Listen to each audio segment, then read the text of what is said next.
अच्युतम् केशवम् रामनारायणम् कृष्णदामोदरम् वासुदेवम् हरिम्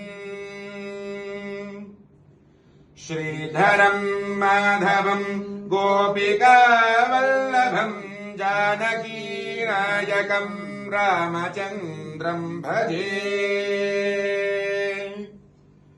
अच्युतम् केशवम् सत्यभामाधवम् माधवम् श्रीधरम् राधिकाराधितम्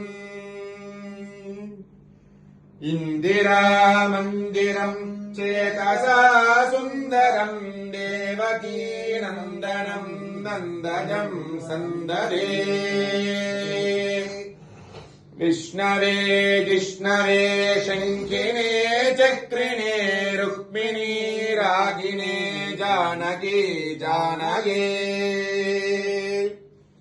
वल्लवी वल्लभायाच्युतायात्मने कंसविध्वंसिने वंशिने ते नमः।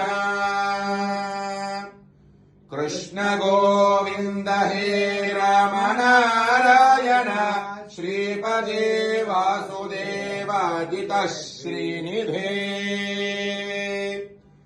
अच्युतानन्द हे माधवाधोक्षज द्वारकानायका द्रौपदी रक्षका राक्षसक्षोभितः सीतया शोभितो दण्डकारण्यभू पुण्यता कारणम् लक्ष्मणेन्वानितो वानरैः सेवितो अगस्त्य सम्पूजितो राघवः पातु माम् कुञ्चितः कुन्तलैर्भाजमानाननम् रत्नमौलिम् लसत्कुण्डलम् गण्डयोः हारकेयोरकम् कङ्कणप्रोज्ज्वलम् किङ्किणी मञ्जुलम् श्यामलम् तम् भजे।